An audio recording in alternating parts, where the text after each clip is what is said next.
គាត់នៅតែលេងលំហាត់មួយដែលខ្ញុំឥឡូវខ្ញុំមកសាឃើញដែរបងប្អូនស្រីៗគាត់លេង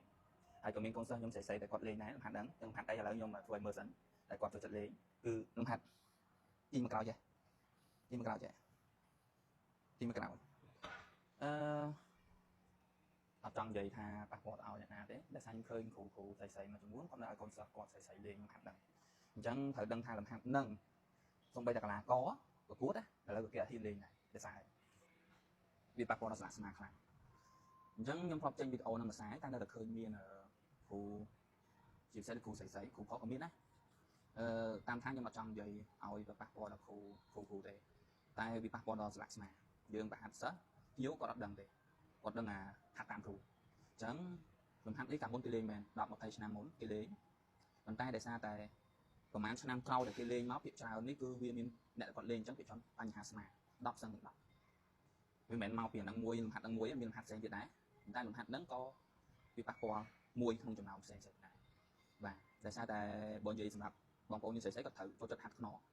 ក្បាលពោះតាគៀកហ្នឹងហើយ3ហ្នឹងដែលគាត់ចូលចិត្តហាត់អញ្ចឹងលំហាត់ខ្នងគ្រូគាត់លេងមួយចំនួនគាត់ឲ្យកូនសិស្សគាត់នៅលេងលំហាត់ហ្នឹងអញ្ចឹងវាប៉ះពាល់ខ្លាំងខ្ញុំ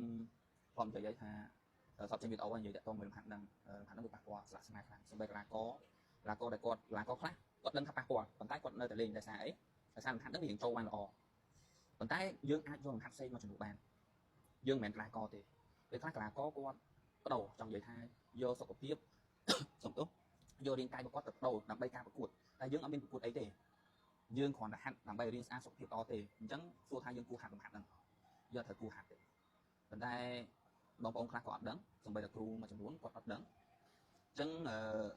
បងប្អូនដែលគាត់លេងហាត់ហ្នឹងគួរជៀសវាងទៅអាចវាល្អទេវាមិនមែនហាត់ព្រាមវាមានបញ្ហាស្នានឹងព្រាមទេវាហាត់រយៈពេលយូររាប់ឆ្នាំអញ្ចឹងទៅបានចាប់ដើមចេញពីបញ្ហាហើយដល់ពេលចេញពីបញ្ហាអត់ដឹងថាមកមូលហេតុអីអញ្ចឹងលំហាត់ហ្នឹងមួយ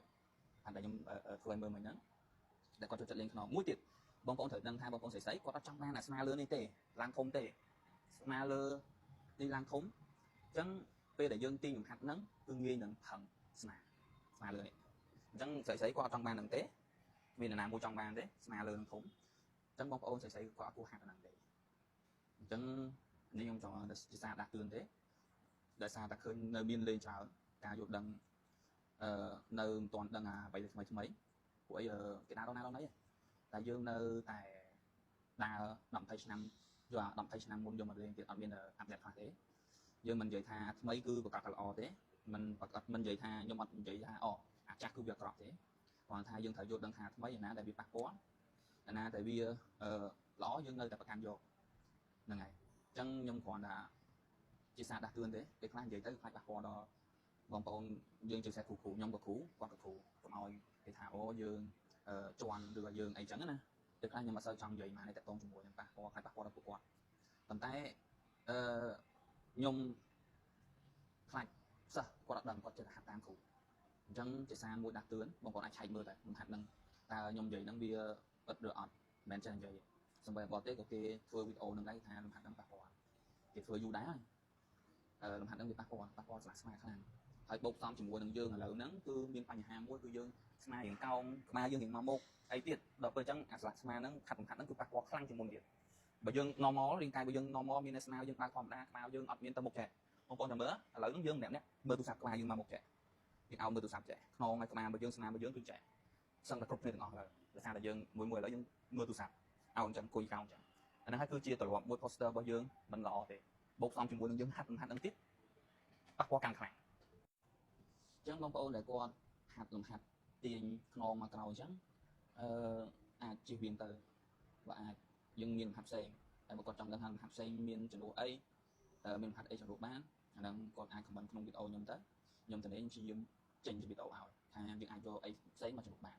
ហ្នឹងហើយអញ្ចឹងខ្ញុំអត់មានអីច្រើនទេក្នុងវីដេអូនេះខ្ញុំគ្រាន់តែចង់ចែកប៉ុណ្ណឹងសារដាស់តឿនអត់ចង់ឲ្យបងប្អូនយើងឲ្យគាត់ទៅគាត់ហាត់ទៅឈឺស្មាពួកអីតាមានបញ្ហាឈឺហើយពិបាកជាបានស្លាប់បាក់ជាបានបងពួកអីខ្ញុំមើលមានកីឡាករជាច្រើនដាប់ស្ដាគេដាប់គ្រប់លោកដាប់អីគឺមានបញ្ហាស្លាកច្រើនណាអញ្ចឹងពេលដែលមានបញ្ហាពិបាកជាបានអញ្ចឹងបងប្អូនគួរតែប្រយ័ត្នយើងហាត់ដើម្បីសុខភាពដើម្បីរៀនស្អាតទេប៉ុន្តែកុំឲ្យមានបញ្ហាដូចខ្ញុំខ្លួនឯងខ្ញុំមានបញ្ហាច្រើនពេញខ្លួនអញ្ចឹង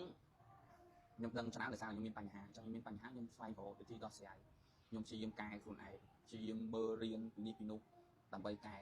អញ្ចឹងខ្ញុំរៀនដឹងច្រើនដោយសារតែខ្ញុំមានបញ្ហាដែរខ្ញុំមានបញ្ហាទៅយើងរកអ្នកណាជួយអត់បានអញ្ចឹងយើងទៅស្វែងរកខ្លួនឯងទៅមើលខាងបរទេសទិញលិភៅទិញអីមើលទិញមីយ៉ាងអនឡាញគេមើលអញ្ចឹងទៅហ្នឹងហើយអញ្ចឹងបាទខ្ញុំដឹងច្រើនដោយសារខ្ញុំមើលច្រើនដែរខ្ញុំរកមើលថាខ្ញុំមានបញ្ហាអីខ្ញុំទៅស្វែងរកមើលព្យាយាមមើលព្យាយាមទិញអាចទិញមេរៀនទិញអីមើលទៀតមេរៀនអនឡាញមកខាងបរទេសគាត់មកមើលហ្នឹងហើយអញ្ចឹងអត់មានច្រើនទេវីដេអូនេះខ្ញុំគ្រាន់តែចែកម្លែកទេបងប្អូនគួរកុំហាត់នឹងអីហាត់ផ្សេងជំនួសបានអរគុណចាស់ជួបគ្នាវីដេអូក្រោយ